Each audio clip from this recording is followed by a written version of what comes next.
Hello everybody and welcome to the first episode of Release Radar. Today we're going to be taking a look at the Viotek GN35DA 35-inch curved ultra-wide gaming monitor.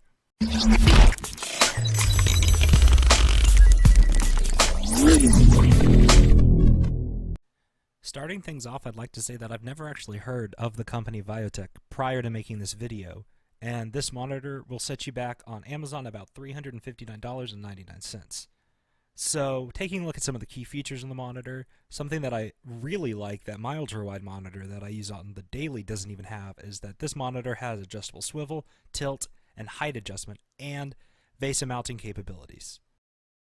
Moving on to some of the features that gamers will probably care about, this monitor is 144 Hz, and it can also go up to 200 Hz overclocked, which we will take a look at later. It's a 21:9 aspect ratio at 2560 by 1080p HD. This monitor also claims to have FreeSync capabilities, although I do not have an AMD GPU.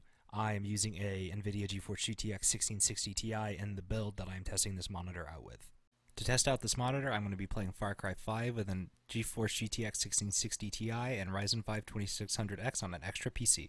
Now this is a relatively inexpensive PC, with the CPU being about $150 and the GPU being about $250. And we're taking a look right now at some Far Cry 5 gameplay. Now do remember this is recorded with my phone, but all things considered, the FPS is pretty good and it feels pretty smooth to play. So really quickly, I'd like to touch on the I/O of this monitor, starting off with the fact that it has an audio jack, which is something that my daily driver ultrawide monitor doesn't even have. I'll also have that one linked in the description if you want to compare and contrast the two. The one that I use is a little bit cheaper and is by MSI, which is a name brand gaming company. If you guys want a review on that, let me know. But moving on, it has an audio jack as well as a HDMI 2.1 DisplayPort connection and a DVI connection, and then power is just your standard 3-prong connection. So the next thing I want to do with this monitor is take a look at backlight bleed. If you don't know what that is, it's where the monitor has white kind of along the edges and it's not actually truly black. So I'm going to go ahead and turn off the lights in the kitchen that I'm recording this video in, and we're going to take a look and see how bad the blacklight bleed is on this display. The best way to do this is to have an all black image, full screen it, and make sure all taskbars and everything are minimized. So let's take a look. Ignoring the activate Windows thing, as I said, this is a test build that I have. The blacklight bleed does not look too great on this monitor, especially towards the bottom of the display. You can notice a lot, and I mean a lot, of light seeping through the bezels in the monitor and such. So in my opinion, the blacklight bleed on this monitor it's just not good. And really quickly, a slight annoyance that I have on the monitor is this blue light for the power button. It's very bright and you can't turn it off. So let us now take a look at some of the display options there are. This is the standard picture. This is another onboard display setting called text, so here's what that looks like.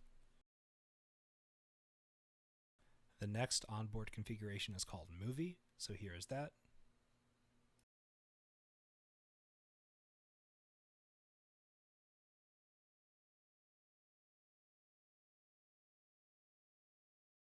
And then obviously, because it is a gaming monitor, we have a mode called game, so let's take a look at what that looks like.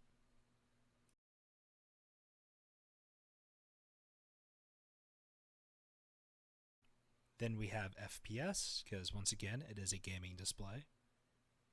If my camera would focus, there we go.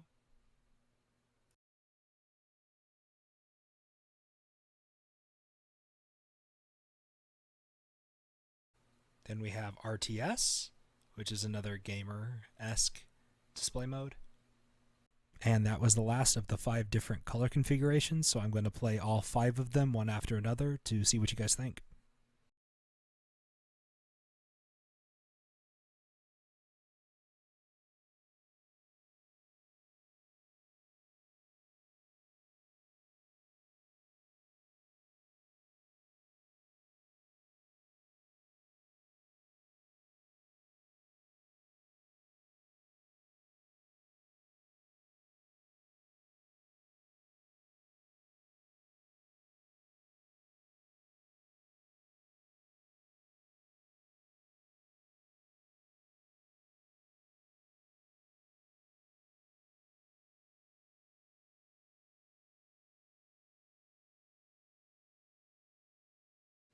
So the last thing I want to look at here is overclocking on this monitor.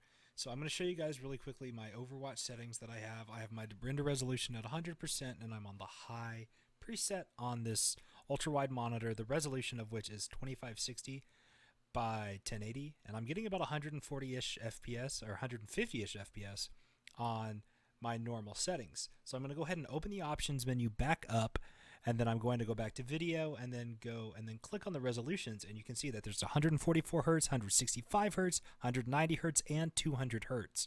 So overclocking exists, and I didn't do anything to get this overclocking to even work. I just open up Overwatch, look at their different render resolution and Hertz settings, and there were just more options for higher Hertz and higher refresh rates. So I mean, it just works. You just plug it in and it works on a game that is capable of doing it. So excuse my horrid aim here. It's like 4 o'clock in the morning and I'm delirious recording this video, but overclocking is something that just works on this display. So hats off to Viotek for making that easy and painless.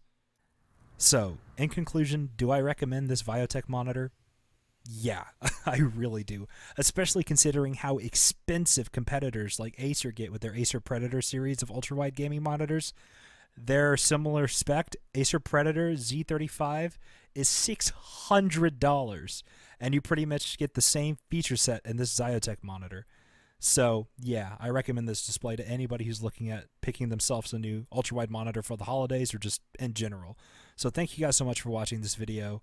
Subscribe if you enjoyed, like the video, hit that notification bell if you want to find out when I upload new videos. This is a new channel of mine, so let me know how I did on the video. This is my second ever review that I've pretty much ever done on any kind of monitor, phone, computer part, whatever. And so my next video will be benchmarking certain games on the build that I have. So thank you guys so much for watching, and I'll catch you guys in the next video. Adios.